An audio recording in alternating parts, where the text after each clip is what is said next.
சில மலையடிவாரங்களில் மேய முடியாது. சமவெளிகளில் அது மேயலாமா என்றால் எங்கே இடம் இருக்கிறது? எங்கே இடம் இருக்கிறது? மலைக்காடுகளுக்குள் சென்று ஆடு மாடுகள் நாங்கள் மேய்வதில் உங்களுக்கு இருக்கிற பிரச்சனை என்ன?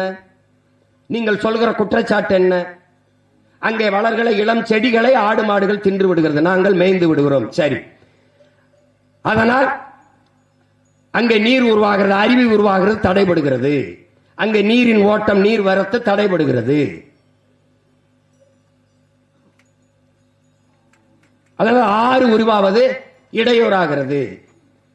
அறிவார்ந்த மக்களிடத்திலே நாங்கள் எடுத்து வைக்கிற கேள்வி, இன்றுதான் நாங்கள் மலை அடிவாரத்தில் மேய தொடங்குகிறோமா? எத்தனாயிரம் ஆண்டுகளாக அந்த காட்டுக்குள் நாங்கள் மேய்ந்து கொண்டிருந்தோம். அப்போதெல்லாம் தடைபடாத அருவி, அப்போதெல்லாம் தடைபடாத நதியின் ஓட்டம் இப்போது எப்படி தடைபடுகிறது? திடீரென்று 21ஆம் ஆண்டுக்கு பிறகு எப்படி தடைபடுகிறது?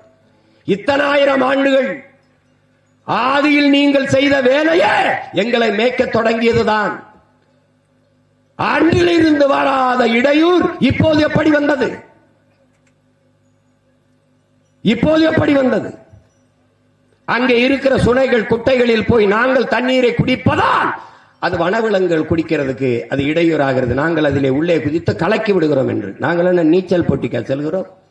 அங்கே வைத்து குதித்து குதித்து விளையாடுகிறோமா? எந்த ஒரு தர்க்கமாவது, எந்த ஒரு வாதமாவது ஏற்புடையதாக இருக்கிறதா என்று பாருங்கள். வெளியிலே இருந்து உள்ளே மேய போகிற நாங்கள் இங்கே இருந்து நோயை கொண்டு போய் வனவிலங்குகளுக்கு, காட்டு விலங்குகளுக்கு பரப்பி விடுகிறோம் என்கிறார். எங்களால் உங்களுக்கு பரப்பப்பட்ட நோய் எத்தனை?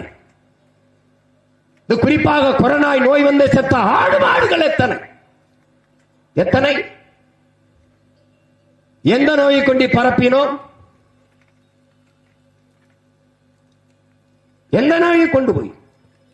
ஆரையும் அறிவையும் அவ்வளவு அக்கறையாக பாதுகாப்பவர்களா நீங்கள்? நொய்யல் ஆறு என்று ஒரு ஆறு இருக்கிறது, அந்த ஆறின் நிலை என்ன?